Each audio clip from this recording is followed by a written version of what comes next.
अमन Zahir, present sir.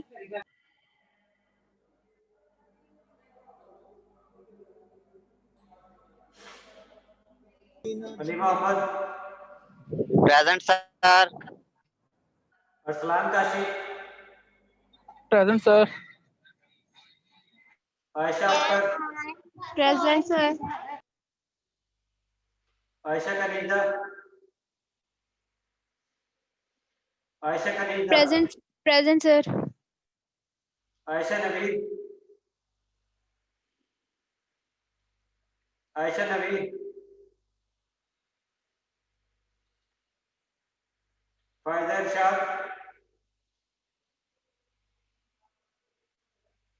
Faiza Irshad, Faria Azhar, present sir. Javeria Sheikh,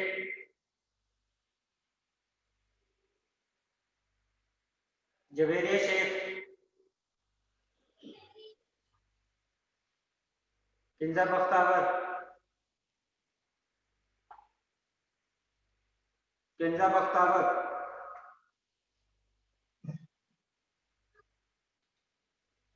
Mohammad Arsalan Majeed, present sir.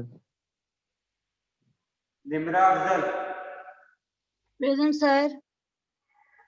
Nimra Sadiq, Nimra Sadiq,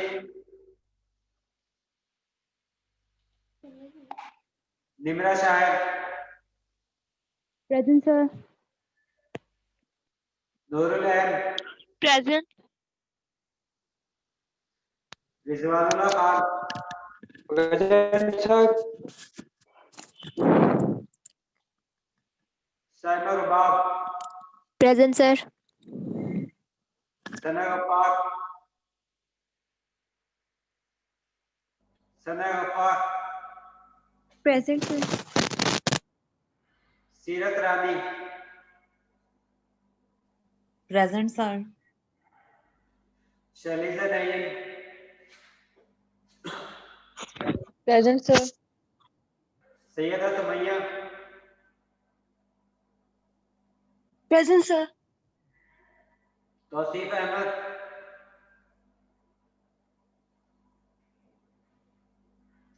Usama Gulzar, present sir. Usman Hussain, Usman Hussain, Wajiya Maqbool, present sir. Sir Faiza Irshad की लगा दें। Faiza Irshad, yes sir. Sir Kinza Bakhtawar present, मेरी भी लगा दें।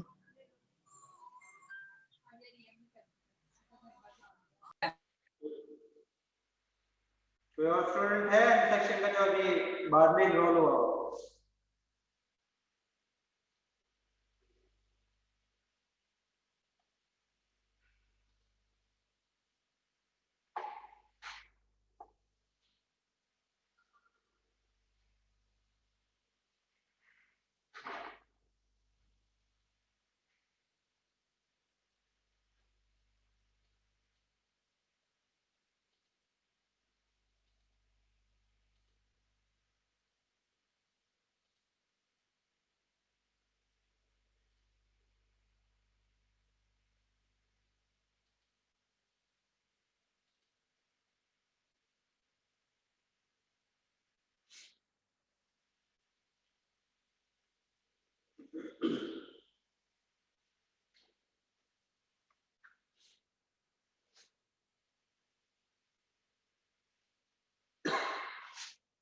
अना मजदर, प्रेजेंट सर। अक्सर,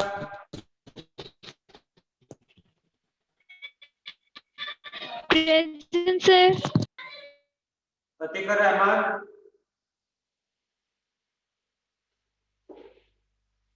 Atiqur Rahman,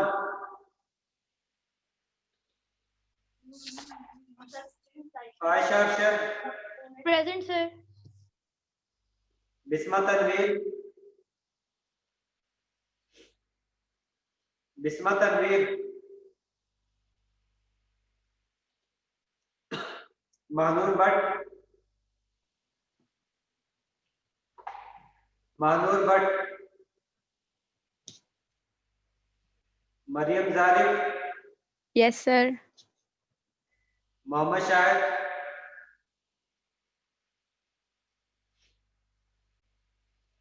Mohammad Shahid, Mohammad Shoaib Khan, Present, sir. Shoaib Khan is present. Noor Fatima, Present, sir. Rabia Nazar, Present, sir. Syeda Fatima Wajid, Present, sir. Umar Farooq, Umar Farooq, excuse me sir, मेरी प्रेजेंट लगा दें। Ayesha Naveed,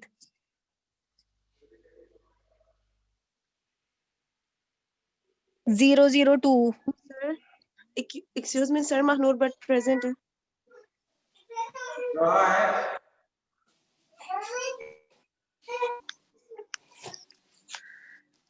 Sir Mahnoor, but present.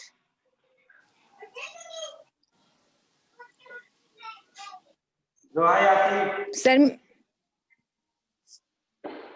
जोहा यासीन,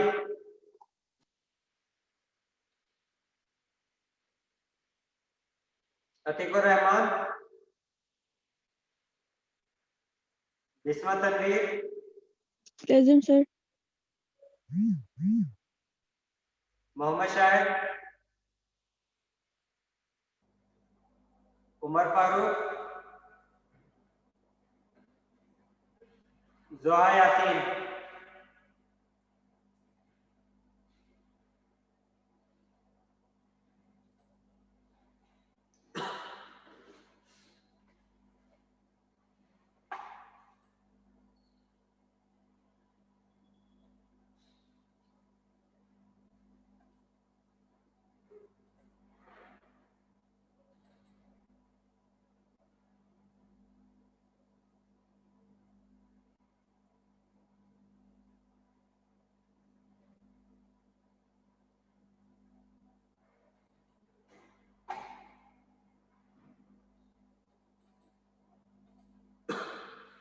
लास्ट टाइम आप लोगों का 10th चैप्टर एंड हो गया था। आज आप लोगों ने 11th चैप्टर जो है वो स्टार्ट करना।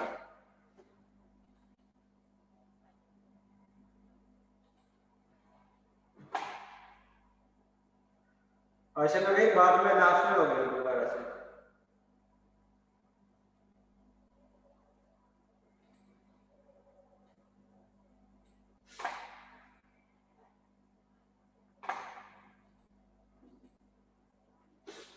इलेवेंथ चैप्टर में सबसे पहला टॉपिक जो है वो आप लोगों का विस्कोसिटी है।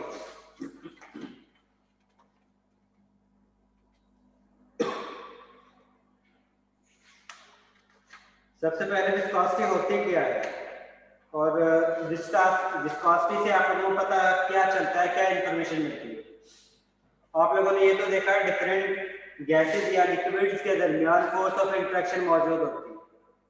सॉलिड पार्टिकल है, गैस में है या लिक्विड फॉर्म में है, तो उस कंडीशन में उनका दरमियान फोर्स ऑफ इंटरेक्शन मौजूद होती है। अगर वो लिक्विड फॉर्म में हो और उस कंडीशन में जो फोर्स ऑफ इंटरेक्शन है उसकी वजह से बाकी मॉलिक्यूल जो है, अगर जिस तरह वाटर के फ्लो होता है तो वाटर के मूवमेंट की वजह से जो अपर सरफेस पे होते हैं उनकी काइनेटिक एनर्जी जो है वो ज्यादा होती है। लेकिन वो वाला वाटर जो वाल के साथ कोलिजन शो कर रहा होता है, जिसकी अटैचमेंट वाल के साथ होती है, उसकी वेलोसिटी जो है वो कम होती है। और वेलोसिटी क्यों कम होती है? क्योंकि वाल जो है वो रेजिस्टेंस या अट्रैक्ट करती है वाटर मॉलिक्यूल को, जिसकी वजह से वो वाले मॉलिक्यूल्स जो वाल के करीब होंगे उनकी मूवमेंट या वेलोसिटी जो है वो डिक्रीज होती है due to force of interaction की वजह से। और अगर वो फोर्स ऑफ इंटरेक्शन ज्यादा होगी तो उस कंडीशन में उनकी मूवमेंट मॉलिक्यूल्स की कम होगी, और अगर उनके दरमियान फोर्स ऑफ इंटरेक्शन ज्यादा होगी तो उस कंडीशन में उसकी विस्कोसिटी जो है वो भी ज्यादा होगी। बेसिकली विस्कोसिटी जो है वो रेजिस्टेंस है बिटवीन टू या मोर देन टू मॉलिक्यूल्स, जिसकी वजह से मॉलिक्यूल्स जो है वो मूवमेंट शो नहीं कर सकते। जिनके दरमियान विस्कोसिटी कम होगी इसका मतलब है उनकी मूवमेंट जो है, मॉलिक्यूल्स की मूवमेंट जो है वो ज्यादा होगी, और वो वाले मॉलिक्यूल्स जिनकी विस्कोसिटी ज्यादा होगी तो उनकी मूवमेंट जो है, काइनेटिक एनर्जी जो है वो कम होगी। आप लोग इसके इन्वर्स ये भी कह सकते हो, वो वाले मॉलिक्यूल्स जिनके दरमियान फोर्स ऑफ इंटरेक्शन ज्यादा है उनकी विस्कोसिटी भी ज्यादा होगी, और वो वाले मॉलिक्यूल्स जिनके दरमियान फोर्स ऑफ इंटरेक्शन कम है उनकी विस्कोसिटी जो है वो भी कम होगी। अब यहाँ पर एक एग्जांपल दी हुई है कि आप लोगों के पास अल्केन की एग्जांपल है, जिसमें जिस वक्त हम कार्बन की क्वांटिटी इंक्रीज करते हैं तो उस कंडीशन में उनका दरमियान फोर्स ऑफ इंटरेक्शन जो है वो भी इंक्रीज होती है, क्योंकि आप लोगों ने पढ़ा था कि वो वाले मॉलिक्यूल जो नॉन पोलर होते हैं उनका सरफेस एरिया जितना ज्यादा होगा इसका मतलब है वो सरफेस एरिया के साथ उतनी ही ज्यादा इंटरेक्शन शो कर सकते हैं। तो इसका सरफेस एरिया इसकी निस्बत कम है, इसका मतलब है कि ये मॉलिक्यूल एक दूसरे के साथ इंटरेक्शन कम करेंगे और ये वाले मॉलिक्यूल जो हैं वो एक दूसरे मॉलिक्यूल के साथ इंटरेक्शन ज्यादा करेंगे, क्योंकि इनका एरिया ऑफ इंटरेक्शन जो है वो ज्यादा होगा। इसी तरह जिस वक्त हम थर्ड मॉलिक्यूल पर जाते हैं, N-हेप्टेन पर जाते हैं, तो उस कंडीशन में उसकी चेन लेंथ जो है वो और ज्यादा हो जाती है। जिस वक्त चेन लेंथ इंक्रीज होगी तो उस कंडीशन में उनका एरिया ऑफ इंटरेक्शन जो है वो भी इंक्रीज होता है, और जितना एरिया ऑफ इंटरेक्शन इंक्रीज होगा इसका मतलब है कि उनके दरमियान फोर्स ऑफ इंटरेक्शन जो है वो भी इंक्रीज होगी, और जितनी फोर्स ऑफ इंटरेक्शन इंक्रीज होगी उतनी ही मॉलिक्यूल की विस्कोसिटी जो है वो भी इंक्रीज होगी।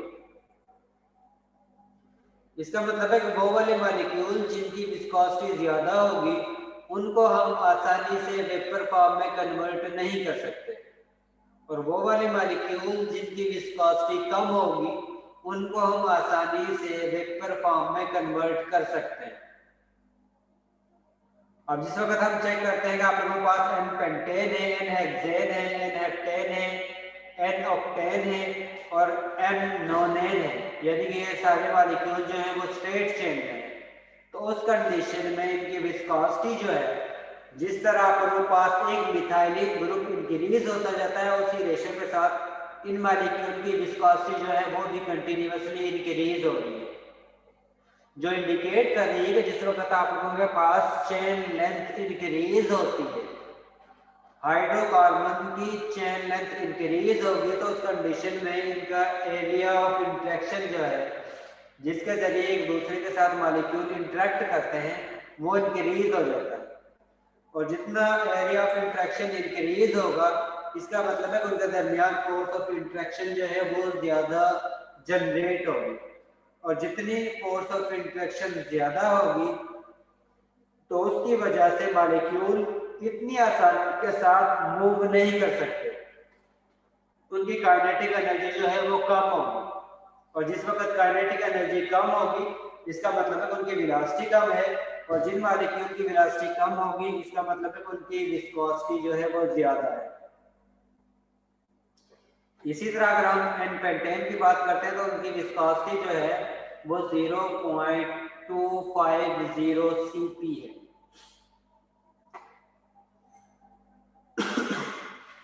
इसी तरह जिस वक्त आप लोग N-पेंटेन से N-हेक्सेन में कन्वर्ट होते हो तो उस कंडीशन में इसकी स्ट्रेंथ जो चेन लेंथ है उसमें एक CH2 ग्रुप जो है वो ऐड हो जाता है।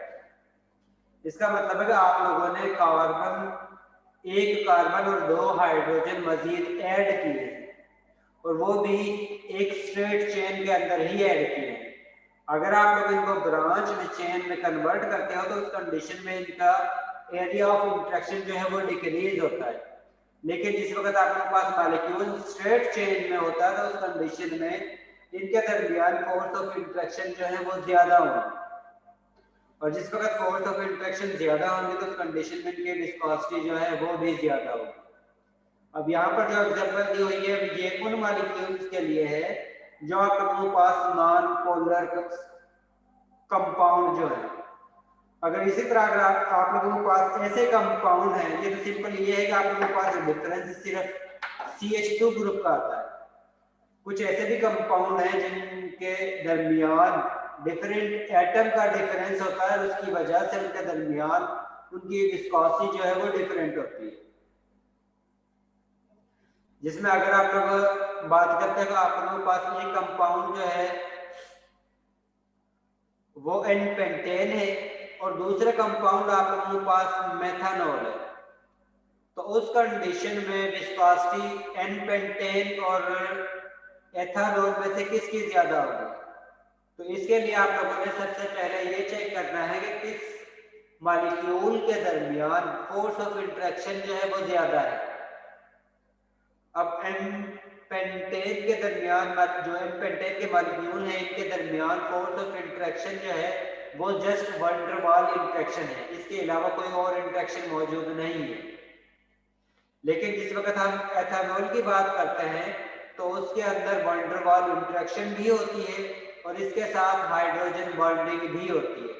इसका मतलब है कि एथानॉल के अंदर फोर्स ऑफ इंटरेक्शन ज्यादा है और N-पेंटेन के अंदर फोर्स ऑफ इंटरेक्शन कम है। और अभी मैंने बताया था वो वाले मॉलिक्यूल जिनके दरमियान फोर्स ऑफ इंटरेक्शन ज्यादा होगी उनकी विस्कोसिटी जो है वो भी ज्यादा होगी। इससे हम ये कह सकते हैं कि N-पेंटेन की विस्कोसिटी जो है वो कम है क्योंकि उनके दरमियान फोर्स ऑफ इंटरेक्शन जो है वो वीक है, और एथानॉल की विस्कोसिटी ज्यादा है क्योंकि उनके दरमियान फोर्स ऑफ इंटरेक्शन जो है वो स्ट्रॉन्ग है। इसी तरह अगर मैं आप लोगों से कहता हूं कि आप लोगों के पास वाटर मॉलिक्यूल है और दूसरा जो है आप लोगों के पास मेथानॉल है, तो उस कंडीशन में किसकी विस्कोसिटी ज्यादा होगी और किसकी कम होगी? जी आयशा अरशद। आयशा अरशद आपने बताना है कि वाटर मॉलिक्यूल में से और मेथानॉल में से किसकी विस्कोसिटी ज्यादा होगी और किसकी विस्कोसिटी कम होगी, और उसके रीजन क्या है?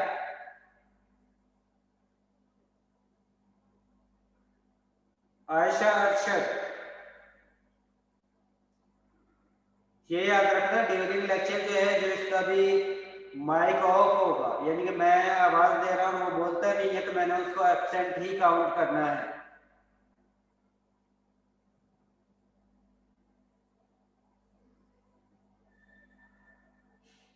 आयशा अरशद,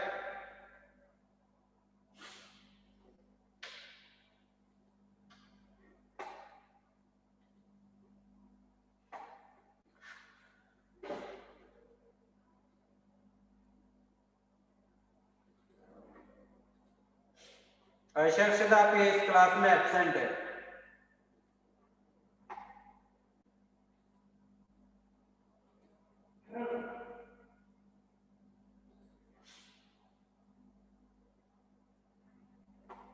जी Ayesha Kaneeza. Yes sir. Water molecule और मेथानॉल में से किसके दरमियान फोर्स ऑफ इंटरेक्शन ज्यादा होंगी और किसके दरमियान फोर्स ऑफ इंटरेक्शन कम होंगी? द वाटर मॉलिक्यूल और मेथानॉल CH3OH। सर मेथनॉल की ज्यादा होगी। किसकी ज्यादा होगी? मेथनॉल की। साथ में रीजन भी बतानी है।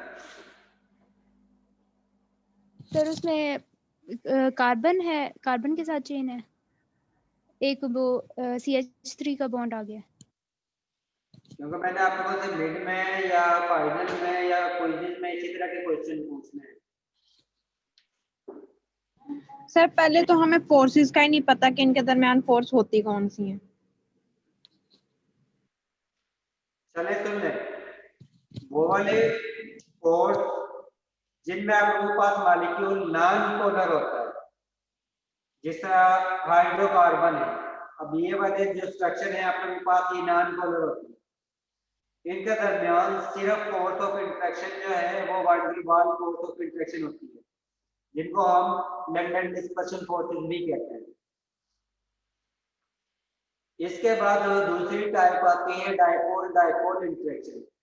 डाइपोल डाइपोल इंटरेक्शन वो वाली इंटरेक्शन होती है जो ऐसे कंपाउंड्स के दरमियान मौजूद होती है जिसमें एक की इलेक्ट्रोनेगेटिविटी दूसरे एटम की निस्बत ज्यादा होती है, और इनके सर डाइपोल डाइपोल दोबारा बताइएगा। डाइपोल डाइपोल इंटरेक्शन ऐसी फोर्स ऑफ इंटरेक्शन होती है जो दो पार्शियल पॉजिटिव और पार्शियल नेगेटिवली चार्ज मॉलिक्यूल के दरमियान होती है, जिसमें पार्शियल नेगेटिव चार्ज उस एटम पर होता है जिसकी इलेक्ट्रोनेगेटिविटी ज्यादा होती है, और पार्शियल पॉजिटिव चार्ज उस एटम पर होता है जिसकी इलेक्ट्रोनेगेटिविटी कम होती है। जिस तरह आप लोगों के पास वाटर मॉलिक्यूल है, वाटर मॉलिक्यूल में आप लोगों के पास दो हाइड्रोजन एटम है और एक ऑक्सीजन एटम है। अब ऑक्सीजन एटम की इलेक्ट्रोनेगेटिविटी ज्यादा है, हाइड्रोजन की इलेक्ट्रोनेगेटिविटी कम है, जिसकी वजह से ऑक्सीजन पर पार्शियल नेगेटिव चार्ज आता है और हाइड्रोजन पर पार्शियल पॉजिटिव चार्ज आता है। अब ये hydrogen partial positive containing hydrogen atom of one molecule interact with partial negatively charge. Sir आवाज बार बार कट रही है सर, समझ नहीं आ रही, आवाज बार बार कट रही है आपकी। मैंने कहा कि आप लोगों के पास ऐसे कंपाउंड होते हैं जिनमें इलेक्ट्रोनेगेटिविटी का डिफरेंस होता है कि बाद एटम की इलेक्ट्रोनेगेटिविटी कम होती है, बाद की इलेक्ट्रोनेगेटिविटी ज्यादा होती है।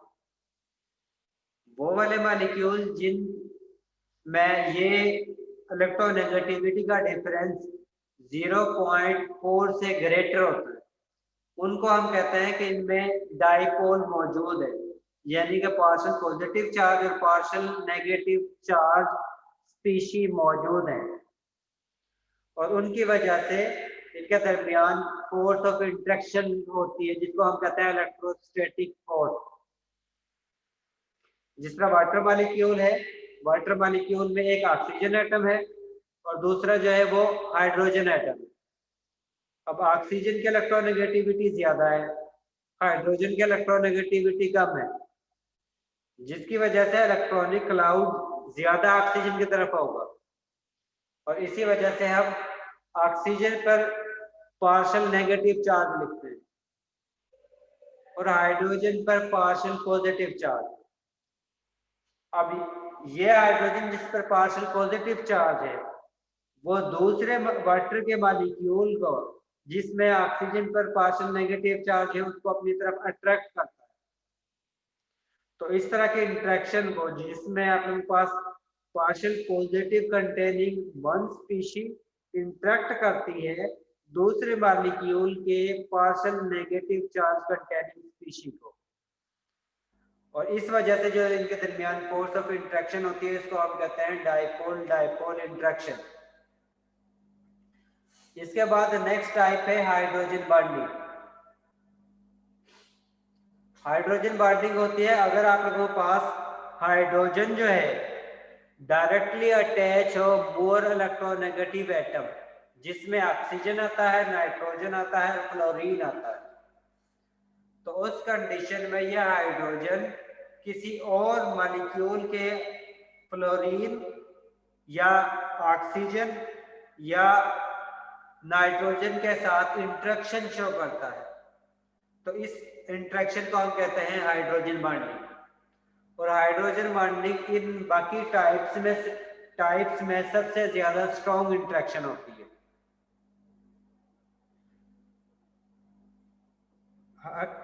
जो लंदन डिस्पर्शन फोर्सेज हैं वो हर मॉलिक्यूल के अंदर मौजूद होती है।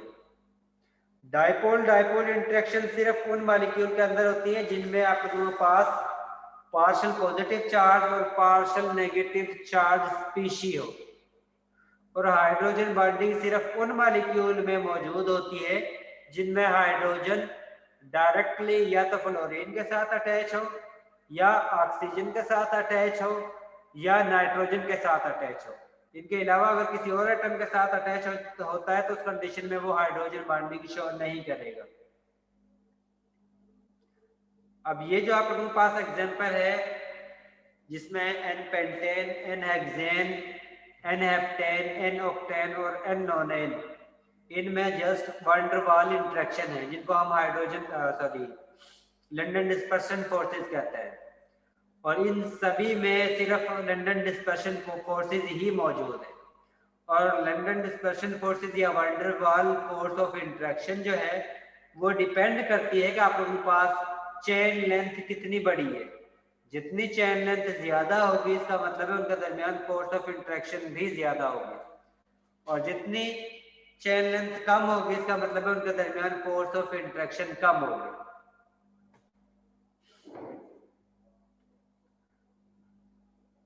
इसके बाद जिस वक्त हम बात करते हैं मेथनॉल की, उसका फार्मूला होता है CH3OH।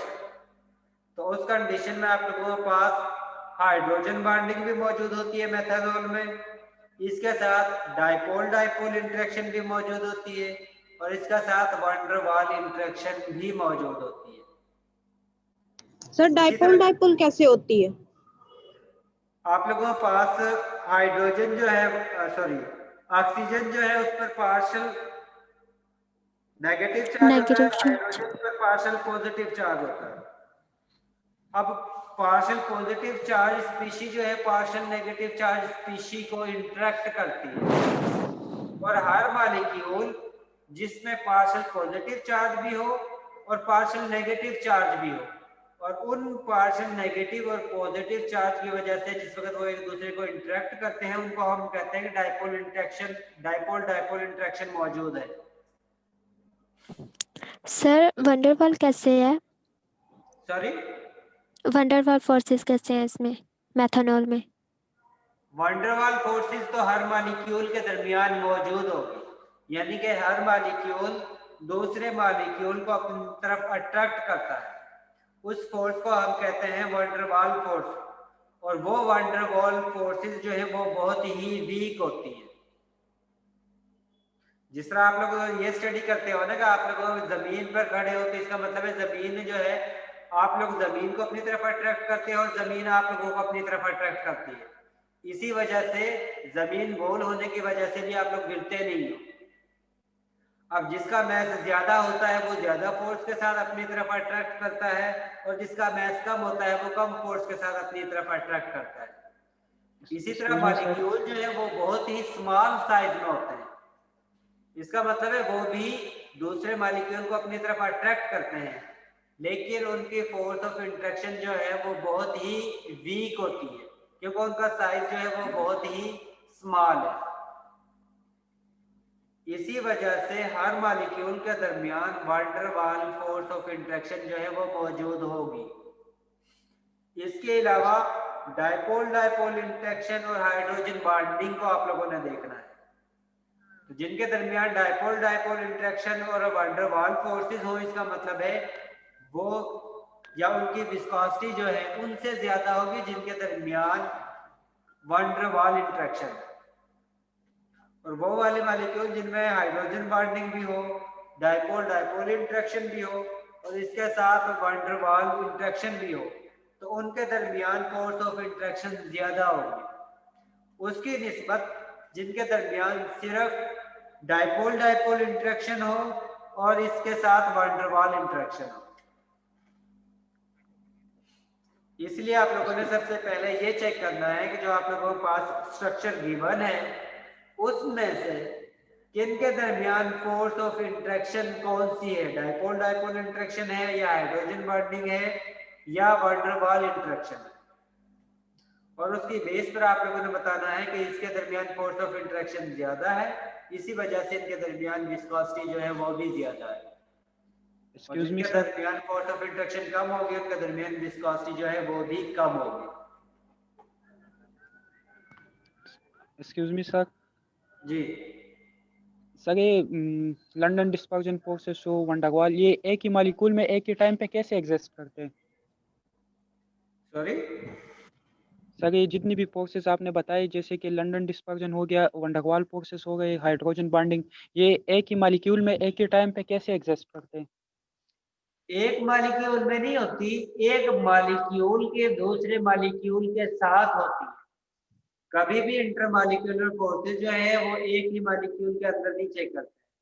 अगर इंटरेक्शन सिर्फ एक ही मॉलिक्यूल के अंदर हो तो उनको हम इंट्रामॉलिक्यूलर इंटरेक्शन कहते हैं। और इंटरमॉलिक्यूलर इंटरेक्शन जो है वो दो सेम या डिफरेंट मॉलिक्यूल के दरमियान चेक करते हैं। अब जिस तरह अगर आप लोगों ने चेक करना है कि आप लोगों के पास सॉल्वेंट जो है वो एन पेंटेन है, तो उस कंडीशन में एन पेंटेन का मतलब है कि उसके अंदर एन पेंटेन के बहुत ज्यादा मॉलिक्यूल मौजूद हैं और वो एन पेंटेन के मॉलिक्यूल एक दूसरे के साथ इंटरेक्शन कर रहे हैं और उस इंटरेक्शन को हम कह रहे हैं कि वैन डर वाल इंटरेक्शन है। ठीक है सर, थैंक यू। ये इंटरेक्शन दो या दो से ज्यादा मॉलिक्यूल के दरमियान होती है और वो मॉलिक्यूल सेम भी हो सकते हैं, डिफरेंट भी हो सकते हैं। ठीक है, ठीक है सर। और इसका यूनिट जो है वो पॉइज है और इसको हम कैपिटल पी से इंडिकेट करते हैं और एक पॉइज जो है वो इक्वल होता है ग्राम पर सेंटीमीटर पर सेकेंड और इसको हम बाज दफा यानी कि स्मॉल यूनिट यूज करने के लिए हम सेंटी पॉइज भी यूज करते हैं।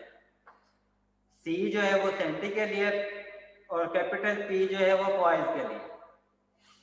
ठीक है, अगर आप लोग टेम्परेचर इंक्रीज करते हो, ये तो आप लोगों ने देखा है कि जिस वक्त आप लोग टेम्परेचर इंक्रीज करते हो तो उस कंडीशन में मॉलिक्यूल्स की काइनेटिक एनर्जी इंक्रीज होती है और जिस वक्त मॉलिक्यूल्स की काइनेटिक एनर्जी इंक्रीज होती है तो इसका मतलब है कि वो मॉलिक्यूल्स एक दूसरे को कम फोर्स के साथ या उनको एक दूसरे के साथ इंटरेक्शन जो है वो कम होना शुरू हो जाती है और काइनेटिक एनर्जी जो है मॉलिक्यूल्स की काइनेटिक एनर्जी उनके इंटरमॉलिक्यूलर फोर्सेस पर डोमिनेट आना शुरू हो जाती है और जिस वक्त काइनेटिक एनर्जी ज्यादा होगी इसका मतलब है कि उनकी विस्कोसिटी जो है वो डिक्रीज हो रही है और काइनेटिक एनर्जी ज्यादा किस वक्त होती है?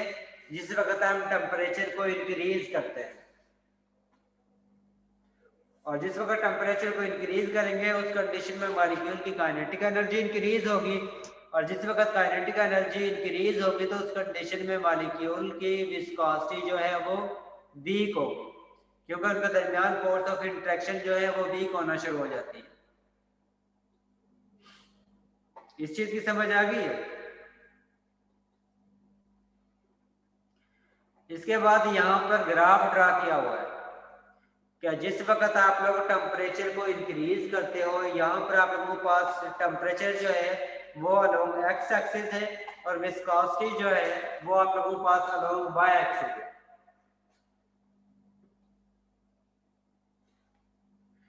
जिस वक्त आप लोग टेम्परेचर इंक्रीज करते हो तो उस कंडीशन में विस्कोसिटी जो है वो डिक्रीज होना शुरू हो जाती है। अब डिक्रीज क्यों होती है? क्योंकि जिस वक्त आप लोग टेम्परेचर को इंक्रीज करोगे तो उस कंडीशन में मॉलिक्यूल्स की काइनेटिक एनर्जी इंक्रीज होती है क्योंकि आप लोगों ने लास्ट चैप्टर में पढ़ा था कि टेम्परेचर जो है वो काइनेटिक एनर्जी के डायरेक्टली प्रोपोर्शनल है।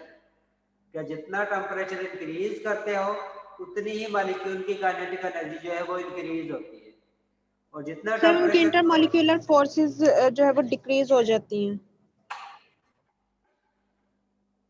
जी, जितना आप लोग टेम्परेचर इंक्रीज करते हो तो उस कंडीशन में उनकी काइनेटिक एनर्जी जो है वो इंक्रीज होती है और जितनी काइनेटिक एनर्जी इंक्रीज होती है उस कंडीशन में उनका दरमियान फोर्स ऑफ इंटरेक्शन जो है वो कम होना शुरू हो जाती है और जिस वक्त फोर्स ऑफ इंटरेक्शन कम होगी इसका मतलब है कि उनकी विस्कोसिटी जो है वो कम हो रही है।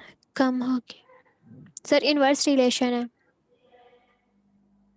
जी, टेम्परेचर इंक्रीज करोगे तो उस कंडीशन में विस्कोसिटी जो है वो डिक्रीज होगी और टेम्परेचर अगर डिक्रीज करते हो तो उस कंडीशन में आप लोगों के पास विस्कोसिटी जो है वो इंक्रीज होगी।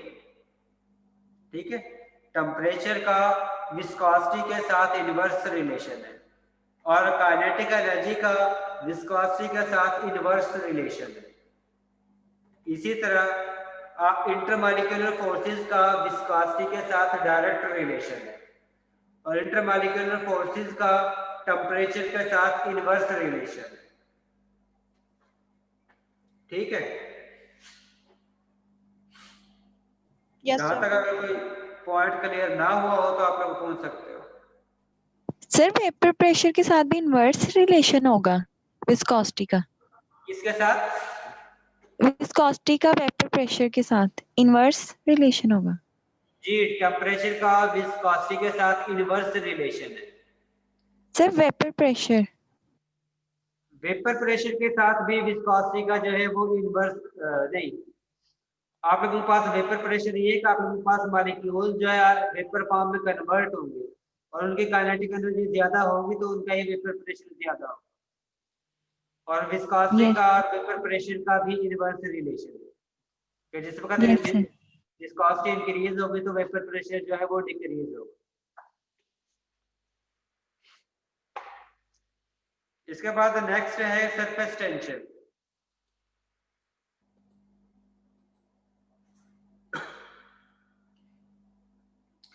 ये आप लोगों ने देखा है कि मॉलिक्यूल्स जो हैं जो सेंटर में पड़े होते हैं, जिस तरह वाटर मॉलिक्यूल को अगर आप लोग किसी भी बीकर के अंदर ऐड करते हो तो उस कंडीशन में वो वाले मॉलिक्यूल जो सेंटर में मौजूद होते हैं, जिस तरह ये आप लोगों के पास सपोज जो है वो बीकर है और इसमें आप लोगों ने वाटर को ऐड किया हुआ है, तो इस कंडीशन में सेंटर वाले मॉलिक्यूल जो हैं उन पर एक फोर्स ऑफ इंट्रैक्शन जो है वो हर डायरेक्शन से अप्लाई हो रही होती है। एक फोर्स मॉलिक्यूल को, सेंटर वाले मॉलिक्यूल को राइट साइड पर मूव कर कोशिश करती है कि ये राइट साइड पर मूव करे और उसके अपोजिट एक और मॉलिक्यूल जो है उसी मॉलिक्यूल को लेफ्ट साइड पर मूव करने की कोशिश करता है।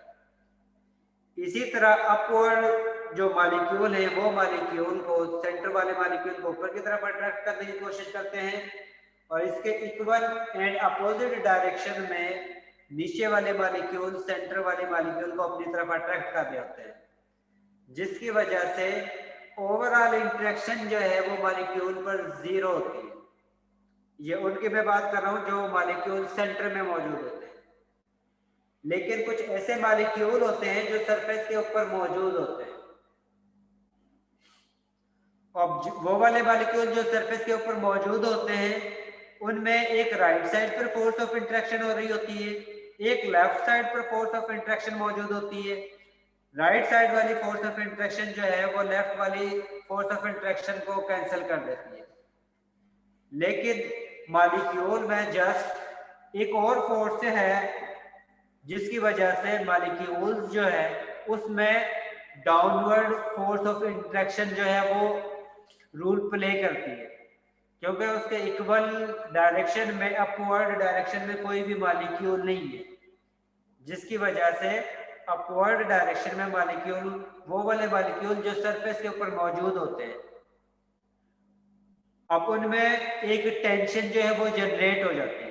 जिस तरह अभी मैं आप लोगों से कहूँगा, आप लोगों का नेक्स्ट वीक में मिड है, अब ये बेसिकली जो है वो इंट्रैक्शन है या प्रेशर है जिसकी वजह से आप लोगों का माइंड जो है वो डिस्टर्ब होना शुरू हो जाता है और आप लोग फौरन से कहना शुरू हो जाते हो नहीं सर हमने अभी जो है मिड नहीं लेना है।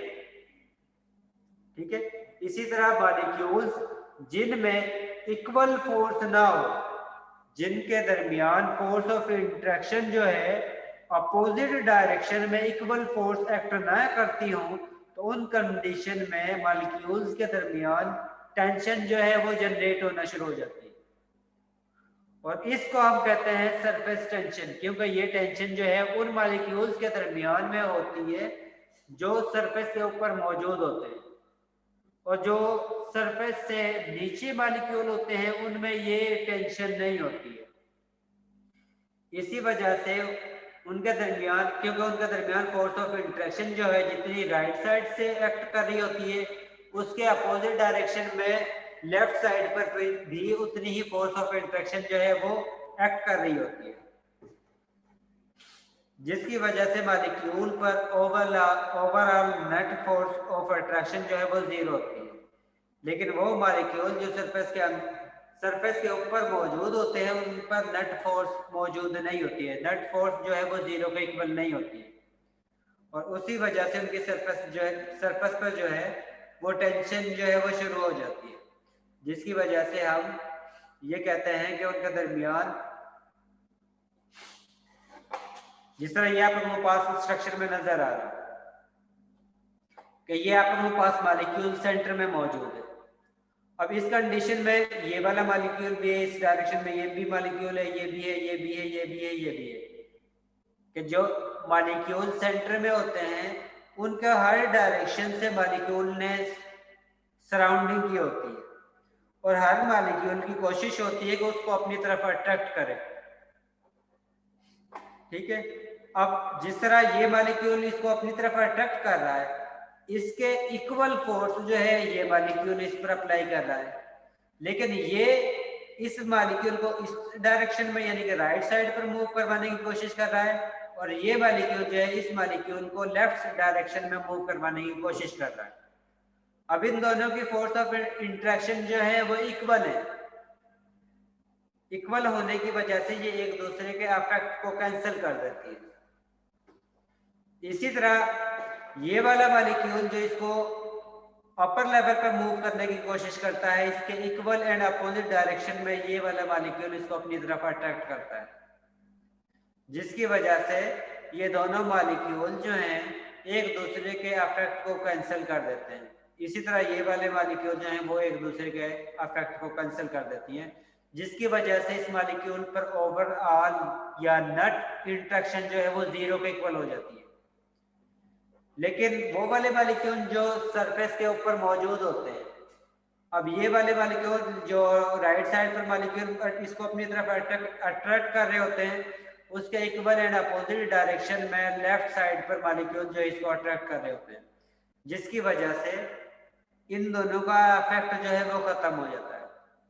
लेकिन ये आप लोगों के पास मालिक्यूल हैं जो इस सरफेस वाले मालिक्यूल को अपनी तरफ अट्रैक्ट करते हैं।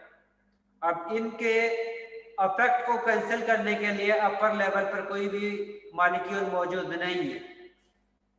इसका मतलब है कि ये वाले मालिक्यूल जो हैं जो सरफेस के ऊपर मौजूद हैं, उनको डाउनवर्ड मालिक्यूल जो है अपनी तरफ नीचे की तरफ अट्रैक्ट करते हैं, और इस अट्रैक्शन की वजह से इस सरफेस के ऊपर जो है वो टेंशन या तनाव जो है वो जनरेट हो जाता है, और इसको हम कहते हैं सरफेस टेंशन। इसको इनवर्ड फोर्स ऑफ इंटरेक्शन की वजह से वो वाले मॉलिक्यूल जो सरफेस के ऊपर मौजूद हैं उनके अंदर जो है वो एक खिंचाव पैदा होता है, जिसको हम सरफेस टेंशन कहते हैं। और इसी सरफेस टेंशन की वजह से प्लांट्स जो हैं वो वाटर को रूट के जरिए अपने बाकी पार्ट्स तक डिलीवर करते हैं,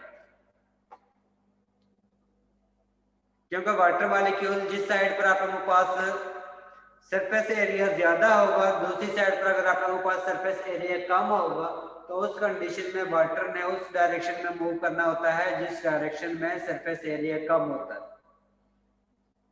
और इसी वजह से वाटर जो है या प्लांट्स जो हैं वाटर को जमीन से हासिल करके अपने जो अपर लेवल के जो पार्ट्स हैं वहां तक वाटर को ट्रांसफर करता है। और ये जो वाटर की मूवमेंट है वो सरफेस टेंशन की वजह से होती है। अगर सरफेस टेंशन ना हो तो उस कंडीशन में प्लांट्स जो हैं वो वाटर को हासिल नहीं कर सकते और ना ही अपने डिफरेंट ब्रांचेस तक पहुंचा सकते हैं।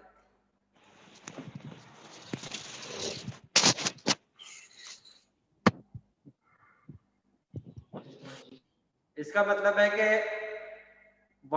जो सरफेस टेंशन है इसका हमारी लाइफ में काफी अहम रोल है, क्योंकि अगर प्लांट जो है वो वाटर को हासिल नहीं करते तो उस कंडीशन में उनका सर्वाइवल जो है वो खत्म हो जाता है।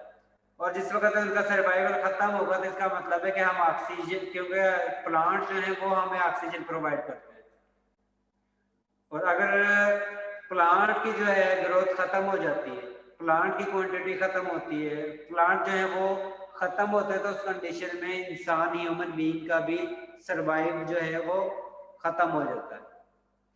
इसलिए हम कहते हैं कि ये सरफेस टेंशन का हमारी लाइफ में बड़ा अहम रोल है, क्योंकि सरफेस टेंशन होगी उसी वक्त प्लांट जो है वो पानी को जमीन से हासिल कर सकते हैं और जमीन से हासिल करने के बाद डिफरेंट पार्ट्स तक पहुंचा सकते हैं।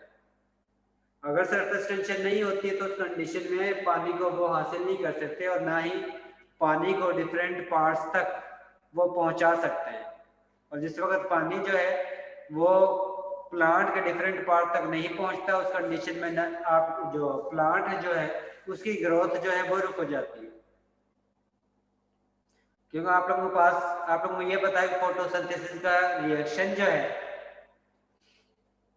अनम असगर,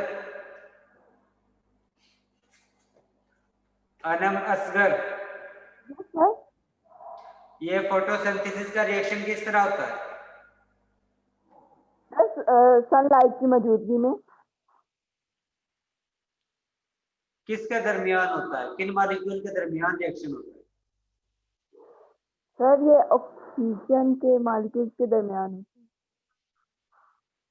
ऑक्सीजन और कार्बन डाइऑक्साइड। जी अली मोहम्मद। जी सर। अली मोहम्मद, ये जो फोटोसिंथेसिस का रिएक्शन होता है ये किन जी मॉलिक्यूल की वजह से होता है? सर, ऑक्सीजन और कार्बन डाइऑक्साइड होता है। वो कार्बन डाइऑक्साइड जो होते हैं प्लांट्स वो जज़ब करते हैं और ऑक्सीजन रिलीज करते हैं। जी सना गफार। सर वाटर और कार्बन डाइऑक्साइड के दरमियान।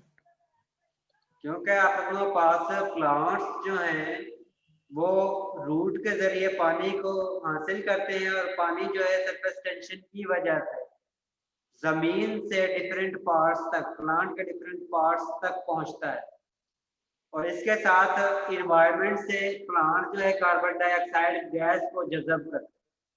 अब जिस वक्त आप लोगों के पास जमीन से पानी मिलता है उसके बाद कार्बन डाइऑक्साइड गैस इन्वायरमेंट से हासिल होती है, उसके बाद आप लोगों के पास प्लांट के अंदर जो है वो क्लोरोफिल मौजूद होती है और क्लोरोफिल को मजीद जो है एक्शन के लिए हीट की जरूरत होती है और वो हीट हम सनलाइट के जरिए प्रोवाइड करते हैं। और जिस वक्त सनलाइट फॉल करती है तो उस कंडीशन में क्लोरोफिल की मौजूदगी में प्लांट्स जो हैं कार्बन डाइऑक्साइड गैस का वाटर के साथ रिएक्शन करवाते हैं, जिसके नतीजे में आप लोगों के पास ग्लूकोज और ऑक्सीजन गैस जो है वो प्रोड्यूस होती है और उस ऑक्सीजन गैस के जरिए आप लोग सांस लेते हो। क्योंकि अगर आयशा कनीजा, अगर ऑक्सीजन ना हो Yes, तो sir. आप सरवाइव कर सकती हो? नहीं सर। क्यों सरवाइव क्यों नहीं कर सकते? सर ऑक्सीजन जरूरी होती है, हम सांस लेते हैं लंग्स में, वो एनर्जी देती है लंग्स के जरिए पूरी बॉडी को। ठीक है, अगर प्लांट को पानी नहीं मिलता तो उस कंडीशन में प्लांट जो है वो ऑक्सीजन गैस प्रोड्यूस नहीं करेगा और पानी किस तरह उसको मिलेगा? सरफेस टेंशन की वजह से। ठीक है, इसका मतलब है कि सरफेस टेंशन का हमारे सर्वाइवल में बड़ा अहम रोल।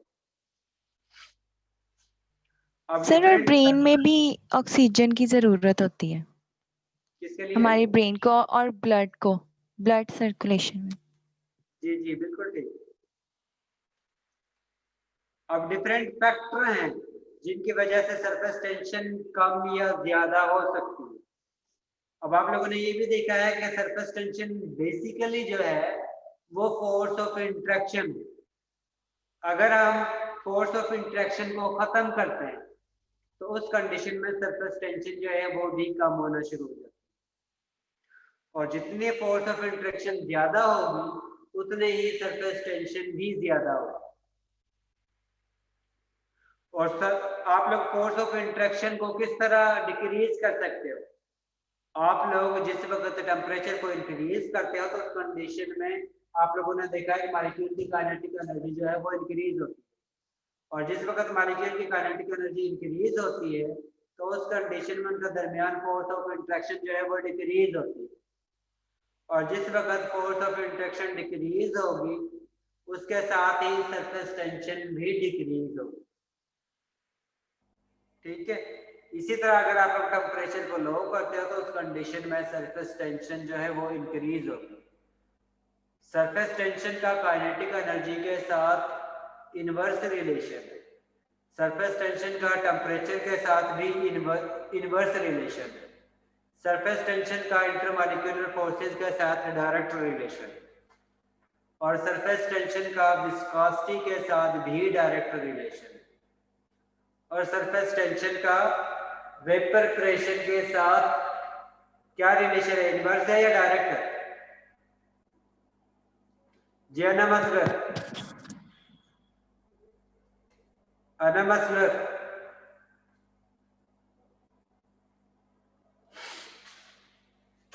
जी सर। मैंने पूछा है कि सरफेस टेंशन का वेपर प्रेशर के साथ डायरेक्ट रिलेशन होता है या इनवर्स रिलेशन होता है? डायरेक्ट रिलेशन होता है। डायरेक्ट रिलेशन होता है, किस तरह?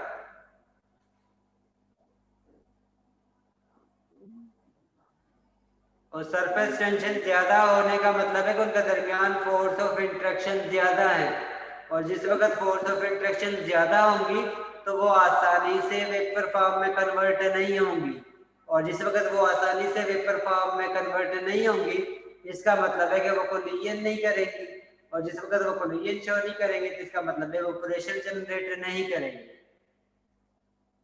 ठीक है, इसका मतलब है कि सरफेस टेंशन का वेपर प्रेशर के साथ इनवर्स रिलेशन है।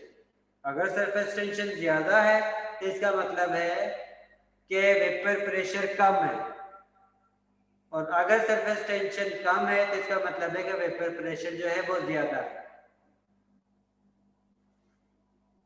ठीक है,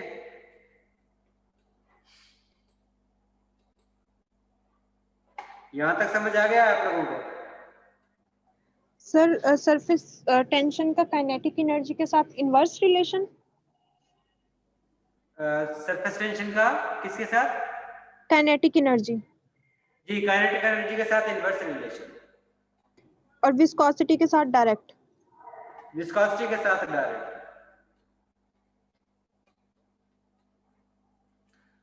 इसके बाद है कि जिस वक्त आप लोग टेम्परेचर को इंक्रीज करते हो उसके साथ ही सरफेस टेंशन जो है वो डिक्रीज होती है। अब डिक्रीज क्यों होती है?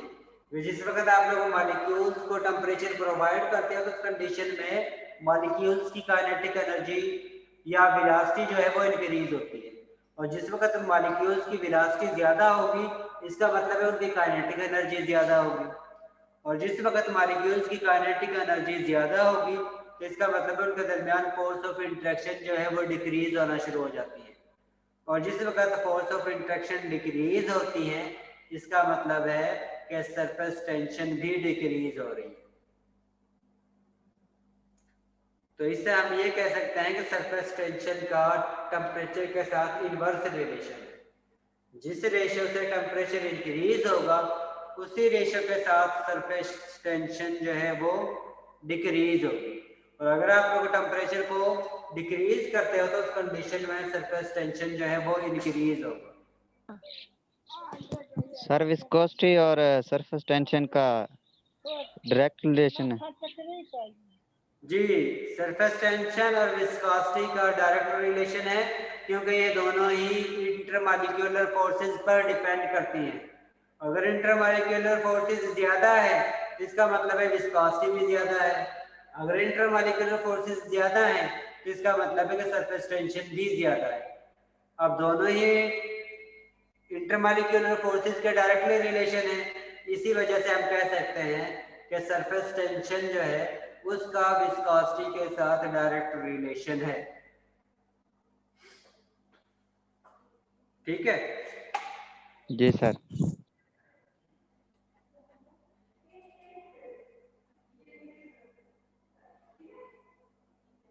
कैपिलरी एक्शन, ये कैपिलरी एक्शन एक एग्जांपल है जिसमें आप लोगों के पास सरफेस टेंशन की वजह से वाटर जो है वो राइज करता है।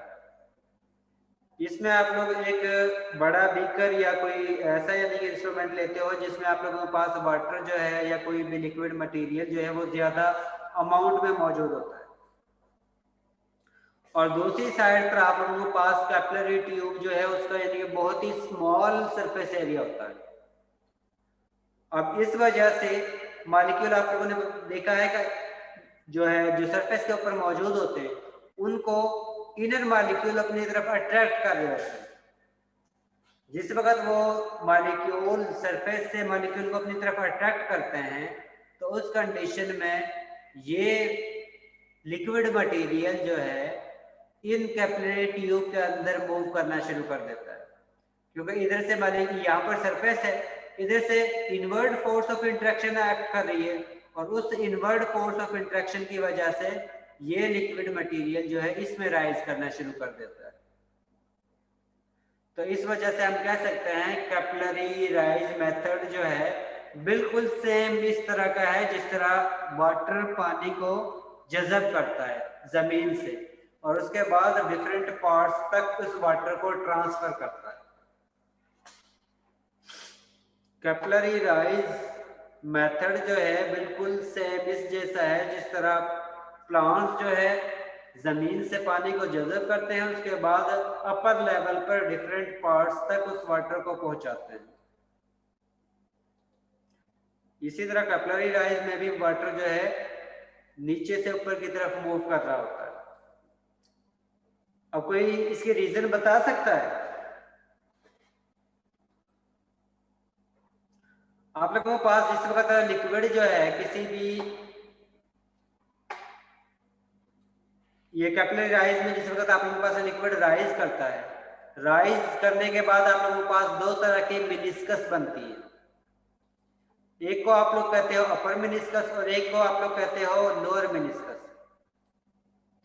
मिनिस्कस का मतलब है कि जो आप लोगों के पास लिक्विड मटेरियल है, इस लिक्विड मटेरियल ने इसके साथ एक एंगल बनाना है और उस एंगल को हम कहते हैं मिनिस्कस। अब ये एंगल जो है वो मोर देन 90 डिग्री का भी हो सकता है या लेस देन 90 डिग्री का भी हो सकता है।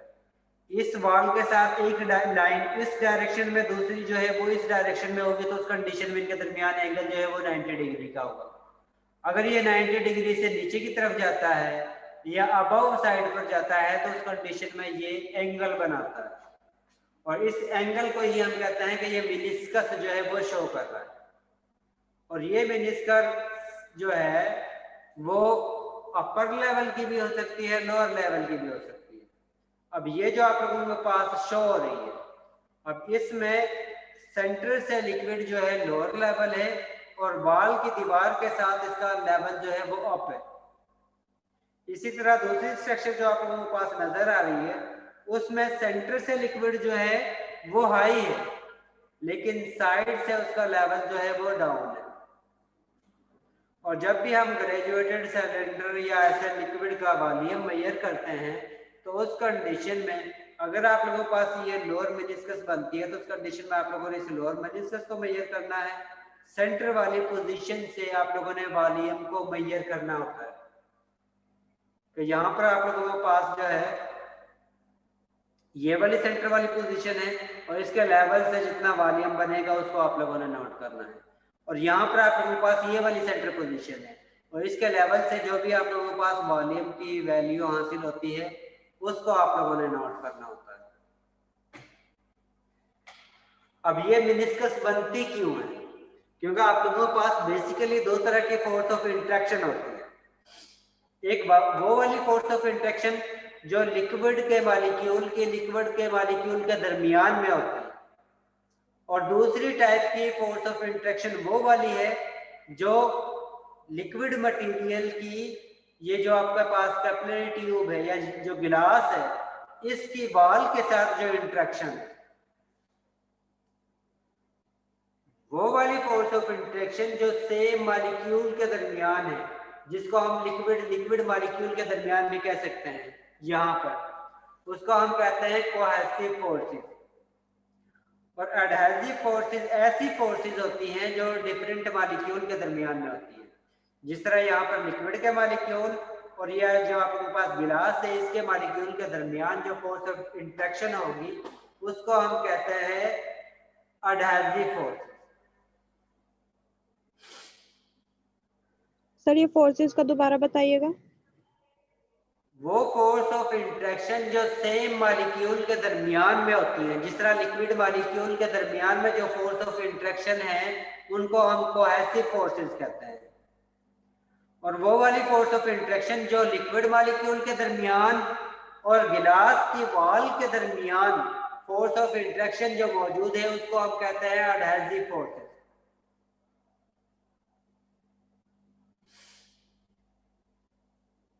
ठीक है,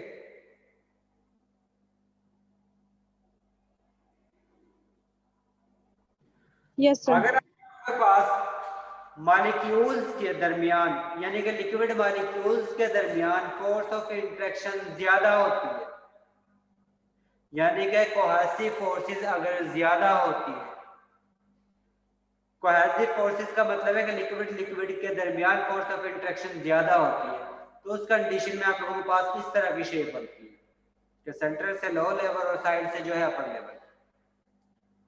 और अगर आप लोगों के पास एडहेसिव फोर्सेस ज्यादा हो और कोहेसिव फोर्सेस कम हो तो उस कंडीशन में आप लोगों के पास इस तरह की शेप बनती है कि सेंटर से आप लोगों के पास अपर लेवल होता है और बाल के साथ जो है इसका लोअर लेवल होगा। सर इसको अपर मेनिस्कस भी कहेंगे ना?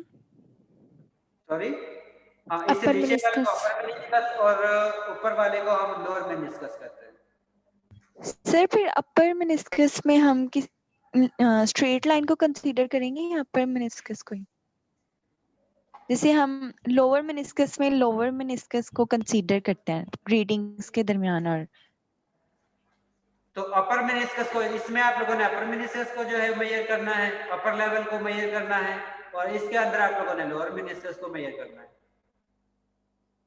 कोहेसिव फोर्सेस में जिसमें कोहेसिव फोर्सेस ज्यादा हो एडहेसिव फोर्सेस कम हो, उस कंडीशन में आप लोगों ने लोअर मेनिस्कस को मेजर करना है वॉल्यूम के लिए, और जिसमें एडहेसिव फोर्सेस ज्यादा हो कोहेसिव फोर्सेस कम हो तो उस कंडीशन में आप लोगों ने अपर मेनिस्कस को मेजर करना है वॉल्यूम नोट करने के लिए।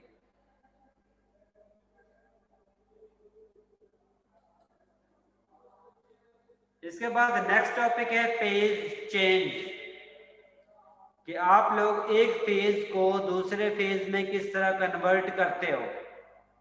जिस तरह आप लोगों के पास आइस जो वाटर है वो तीन फॉर्म में एग्जिस्ट करता है, सॉलिड फॉर्म में, लिक्विड फॉर्म में और गैस फॉर्म में। अब ये बेसिकली फेज है कि सॉलिड एक फेज है, दूसरा लिक्विड फेज है और थर्ड जो है वो गैस फेज है। तो जिस वक्त हम सॉलिड से लिक्विड में कन्वर्ट होते हैं तो उस कंडीशन में हम इसको एनर्जी प्रोवाइड करते हैं या टेम्परेचर प्रोवाइड करते हैं, जिसकी वजह से मॉलिक्यूल की काइनेटिक एनर्जी इंक्रीज होती है। और जिस वक्त काइनेटिक एनर्जी इंक्रीज होती है उस कंडीशन में ही मॉलिक्यूल जो है वो सॉलिड फॉर्म से लिक्विड फॉर्म में कन्वर्ट होता है। और उसके बाद अगर आप लोग मजीद एनर्जी प्रोवाइड करते हो, टेम्परेचर प्रोवाइड करते हो, तो उस कंडीशन में वो लिक्विड फॉर्म से गैस फॉर्म में कन्वर्ट हो जाता है। और इसके इनवर्स अगर आप लोग गैस फॉर्म से लिक्विड फॉर्म में कन्वर्ट होना चाहते हो तो उस कंडीशन में आप लोगों ने उनके दरमियान से उनकी काइनेटिक एनर्जी को रिमूव करना है। और काइनेटिक एनर्जी को किस तरह रिमूव करते हो? आप लोग उन मॉलिक्यूल को कूल करते हो। जिस वक्त आप लोग उन मॉलिक्यूल को कूल करते हो तो उस कंडीशन में उनकी काइनेटिक एनर्जी जो है वो डिक्रीज होना शुरू हो जाती है। और जिस वक्त उनकी काइनेटिक एनर्जी डिक्रीज होगी तो उस कंडीशन में वो गैस फॉर्म से लिक्विड फॉर्म में कन्वर्ट हो जाते हैं। इसी तरह अगर आप लोग उनकी मजीद काइनेटिक एनर्जी को डिक्रीज करते हैं तो उस कंडीशन में हम लिक्विड फॉर्म से सॉलिड फॉर्म में कन्वर्ट कर देते हैं। और ये स्टेप है कि आप लोग किसी भी स्पीशीज को एक फेज से दूसरे फेज में किस तरह कन्वर्ट करते हो, थ्रू टेम्परेचर इंक्रीजिंग और डिक्रीजिंग। टेम्परेचर इंक्रीज करने से या टेम्परेचर को डिक्रीज करने से आप लोग एक मॉलिक्यूल को एक से ज्यादा फेज में कन्वर्ट कर सकते हो, और इसको हम कहते हैं फेज चेंज या स्टेट चेंज। वो टेम्परेचर जिस पर आप लोग सॉलिड मटेरियल को लिक्विड फॉर्म में कन्वर्ट करते हैं उसको हम कहते हैं मेल्टिंग पॉइंट या फ्यूजन पॉइंट। और वो वाला पॉइंट जिस पर आप लोग लिक्विड मटेरियल को गैस फॉर्म में कन्वर्ट करते हो उसको हम कहते हैं वेपराइजेशन। और वो टेक्निक जिसके जरिए आप लोग सॉलिड मटेरियल को डायरेक्ट ही गैस फॉर्म में कन्वर्ट करते हो उसको हम कहते हैं सब्लिमेशन। और इसके इनवर्स अगर आप लोग किसी लिक्विड को सॉलिड में कन्वर्ट करते हो तो इसको हम कहते हैं फ्रीजिंग। जिस तरह वाटर को फ्रीज करते हो तो वो आइस में कन्वर्ट हो जाता है। इसी तरह अगर आप लोग किसी गैस को लिक्विड में कन्वर्ट करते हो तो इस प्रोसेस को हम कहते हैं कंडेंसेशन। और अगर आप लोग किसी गैस को सॉलिड में डायरेक्ट कन्वर्ट करते हो without transferring in liquid form तो इसको हम कहते हैं डिपोजिशन। अगर सॉलिड से लिक्विड में कन्वर्ट करते हो तो इसको हम कहते हैं फ्यूजन। अगर लिक्विड से गैस फॉर्म में कन्वर्ट करते हो तो इसको हम कहते हैं वेपराइजेशन। और अगर सॉलिड से डायरेक्ट गैस में कन्वर्ट करते हैं तो इसको हम कहते हैं सब्लिमेशन। और अगर हम लिक्विड को सॉलिड में कन्वर्ट करते हैं तो इसको हम कहते हैं फ्रीजिंग। और अगर आप गैस को लिक्विड में कन्वर्ट करते हैं तो इसको हम कहते हैं कंडेंसेशन। और गैस को सॉलिड में कन्वर्ट करने के प्रोसेस को हम कहते हैं डिपोजिशन। और ये 6 फिजिकल स्टेट है किसी भी कंपाउंड की जिसको हम एक से दूसरे में कन्वर्ट करते हैं। और ये उनका प्रोसेस का नाम है कि जिसके जरिए आप लोग सॉलिड से लिक्विड में कन्वर्ट करते हो, लिक्विड से गैस में कन्वर्ट करते हो, सॉलिड से गैस में कन्वर्ट करते हो, या लिक्विड से सॉलिड में कन्वर्ट करते हो, गैस से लिक्विड में कन्वर्ट करते हो, या फिर गैस से सॉलिड फॉर्म में कन्वर्ट करते हो। और इनका नाम जो दिया हुआ है वो आप लोगों के सामने।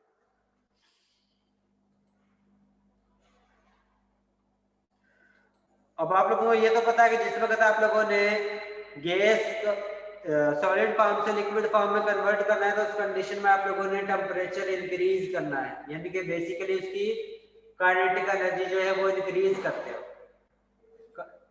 और जिस वक्त आप लोग उसकी एनर्जी इंक्रीज करते हो इसका मतलब है कि उसकी इंथैल्पी जो है वो इंक्रीज हो रही है।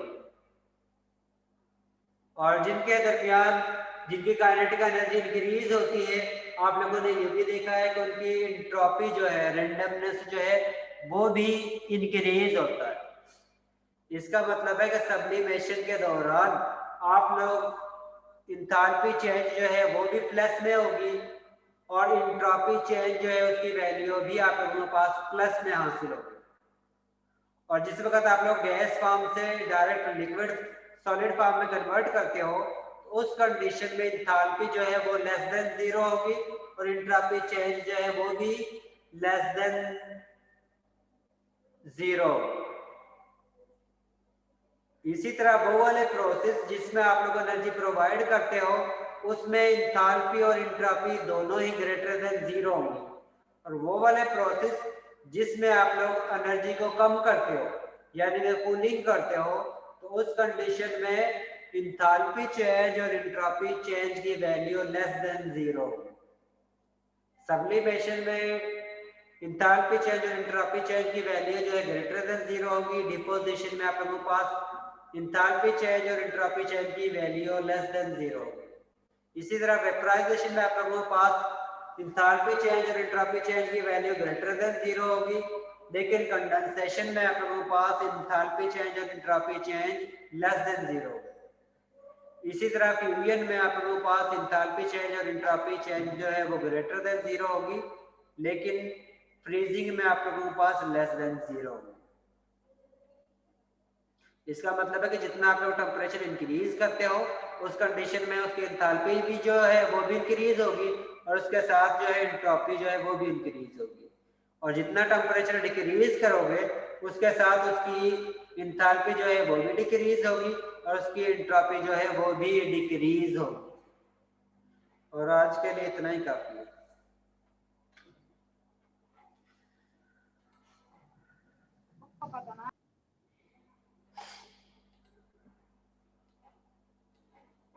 सर मीटिंग लीक कर सकते हैं?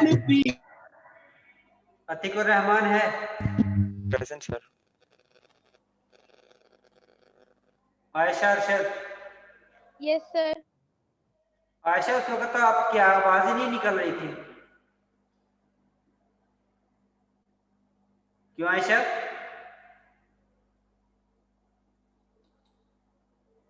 मोहम्मद शाहिद? सैयदा फातिमा बाजी? उमर फारूक? जोहा यासीन? Present, sir. सर कल लैब ऑन कैंपस होगी कि ऑनलाइन होगी? ऑन कैंपस, लैब जो है सारी ऑन कैंपस है। Sir odd even both? सारे ही। आयशा नवीद? प्रेजेंट। लैब की टाइमिंग भी वही होगी? Sir present. जवेरिया शेख?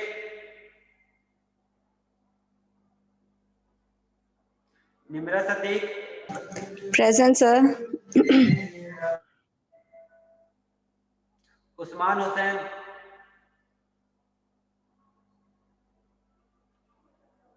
चलिए ठीक है, अल्लाह हाफिज, लीव कर सकते हो।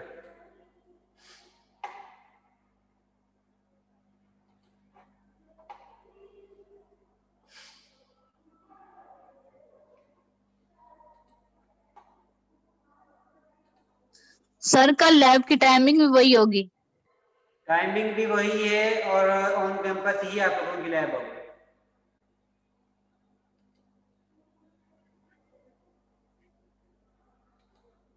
सर मिड्स भी कैंपस में होंगे? जी,